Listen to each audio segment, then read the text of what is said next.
Hey, so I just wanted to share real quick why the pattern says to turn when we're working in the round. I know that might not be something that everyone is familiar with when we're crocheting. Normally when we work in the round, when we crochet, we usually slip stitch and then chain one or two, or you can also work in a spiral with no slip stitches.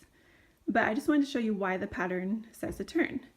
And the information I got came from in here. And she mentions in here, in this book, that when you're working in the round on a sweater, you shouldn't work in the spiral because you'll end up with a bias. And so you should turn instead. And it will come out nice and even.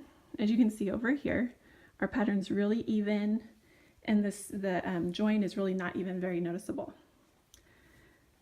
So for example, this was the first sweater I made.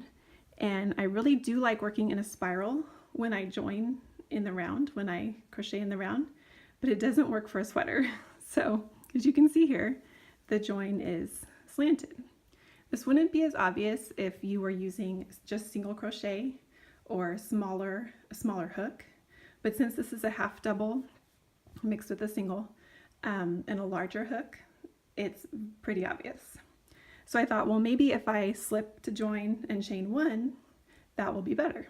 So I did that on the sleeve here, and it's pretty much the same thing. It's still on the bias, it's still slanted, and then of course our little, on both of these, the pretty stitch that we made when we SC3LO, single crochet in the third loop only, to make the knit look, it's a pretty significant jog. They don't meet up.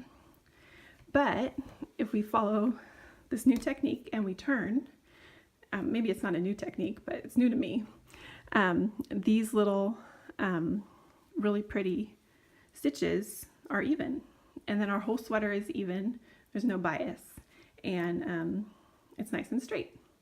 So I hope you enjoy and you learned something new like I did, and show me photos of your sweater and let me know how it goes.